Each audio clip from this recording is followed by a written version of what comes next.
Salut tout le monde, bienvenue dans ce débrief du match Real Madrid-Betis Séville. C'est parti. J'espère que vous avez tous regardé ce grand match ce soir. Vous l'avez observé, une victoire importante du Real Madrid à domicile contre une grande équipe du FC Betis Séville. On l'a vu, le match il était très très dur. En plus, on le sait, ce genre de match du Real de Madrid, ça a toujours été compliqué. Le Betis, ça a toujours été un club qui a posé des difficultés au Real de Madrid. Mais ce soir, franchement, vers l'heure du jeu, le Real a réussi quand même à tirer son épingle du jeu. Alors c'est vrai que en ce moment, toutes et tous, on s'agrippe, on s'associe pour regarder le match du Real dès que ça commence. On le sait pour plusieurs raisons. Il y a Mbappé, il y a cette panoplie de stars qui s'y retrouvent. C'est une chose. Mais on a tous envie de les voir briller. On le sait depuis le début de la saison. C'est un club qui avait du mal justement à briller niveau offensif, au niveau du plan d'attaque. Et aujourd'hui, on a vu quand même quelques améliorations. On va essayer d'analyser tous ensemble. C'est parti. Déjà, première chose, il faut se dire que c'est une victoire très importante du Real. Pourquoi? Parce que, premièrement, ça permet de libérer l'attaque du Real. On l'a vu que cette attaque, elle était énormément sous pression depuis le début de la saison. Mbappé qui avait justement du mal à s'imposer, qui avait du mal à s'affirmer. On l'attendait déjà en Liga depuis le début de la saison et il a attendu le troisième match pour ouvrir son compteur but. On comprend déjà depuis les deux premiers matchs, il avait du mal déjà à trouver ses repères, ses automatismes étaient un peu perdus. Cela s'explique déjà par ses dernières performances, mais aujourd'hui, je pense qu'il y a une énorme amélioration. Vous ne direz pas le contraire, parce qu'aujourd'hui, j'ai trouvé Mbappé très très remuant, très dans le mouvement, très dans la recherche des ballons, et il retrouve petit à petit son rythme qu'il avait dans le temps. Je trouve qu'aujourd'hui, il a fait un match super important, un match très impressionnant. Donc, premier point, une victoire importante parce que ça permet de libérer, comme je l'ai dit, l'attaque, toute l'attaque de Real, Rodrigo, Vinicius, Mbappé. Cette victoire permet justement de libérer toute cette attaque parce que depuis le début, elle était vraiment sous pression. Toute la presse espagnole, française était en train de fusiller cette attaque, mais on a vu aujourd'hui franchement qu'il y a une entente qui commence à se créer. C'est d'ailleurs le deuxième point de cette analyse, une entente qui commence à se créer, une entente qui se crée entre les deux grosses stars de cette attaque, Vinicius et Mbappé. On a vu que pendant le match, ils se sont énormément recherchés, ils se sont énormément trouvés dans les pieds. Mbappé aujourd'hui qui a énormément joué pour Vinicius. Et d'ailleurs les gars, moi je pense que c'est la première victoire de cette rencontre. Je l'ai dit avec mon ami avec lequel je regardais le match. J'ai dit que le Real a gagné parce que ces deux attaquants commencent à jouer, parce que ces deux attaquants commencent tout simplement à jouer les uns pour les autres. Les gars, c'était ça le point important. Depuis que j'ai senti que Mbappé recherchait Vini, que Vini recherchait Mbappé, je me suis dit que ça allait forcément déboucher par un but.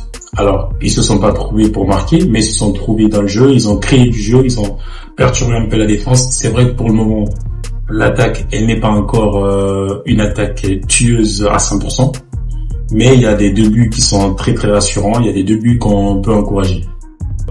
C'est vrai que l'équipe a peiné pendant les 60 premières minutes, mais avec les remplacements que Carlo a effectués, il a mis en jeu Brahim Diaz, qui est en ce moment le détonateur du jeu du Real, qui est ce garçon qui a la capacité justement de créer du danger, d'aller créer de la profondeur au niveau de l'attaque du Real. Franchement, je trouve que les entrants, ils ont apporté énormément aujourd'hui. Diaz, c'est quelqu'un qui rassure tout le temps, donc je pense que Carlo il est en train de trouver petit à petit les pièces qui vont permettre justement à cette équipe d'exceller, de devenir meilleure tous les jours. Et aujourd'hui les gars, pour débriefer ce match, il faut dire que globalement la compo de départ elle était pas mal. La trouvaille d'Ancelotti justement sur la compo de départ, c'était de titulariser Ceballos. Alors Ceballos dans sa titularisation, on ne dira pas qu'il n'a rien fait parce que moi j'ai trouvé qu'il a quand même aidé le Real dans le milieu du terrain à conserver un peu le ballon. C'est vrai que sur le front de l'attaque, il n'a pas apporté énormément de danger, mais dans la conservation du ballon, dans la circulation, il était un peu là. C'est vrai que c'est pas quelqu'un qui peut remplacer Toni Kroos, Camavinga ou Bellingham, mais il a apporté quand même sa grinta et il a permis à l'équipe de ne pas trop subir dans la domination de l'équipe adverse. Ça, c'est un point important. Et l'autre point qu'il faut souligner aussi dans ce milieu du Real ou dans cette compo de départ, c'est le grand match qu'a réalisé Tchouaméni. Je pense que ça fait un moment qu'on n'a pas vu ce type de match réalisé par Aurélien Tchouaméni. Et là, franchement, aujourd'hui, il a récupéré énormément de ballons. Il a battu de gros efforts. C'est ce Tchouaméni qu'on a envie de voir. C'est ce type de joueur qu'on recherche depuis un moment au sein du Real. Mais il a disparu. Je sais pas ce qu'il fait. Il s'endormait au milieu du terrain. Il étalait un matelas en poussant et il s'endormait. Et je pense qu'il est en train de se réveiller petit à petit. Et ça va faire du bien à cette équipe. Que dire de cette défense du Real? Que dire de cette défense du Real? Cette doublette imprenable.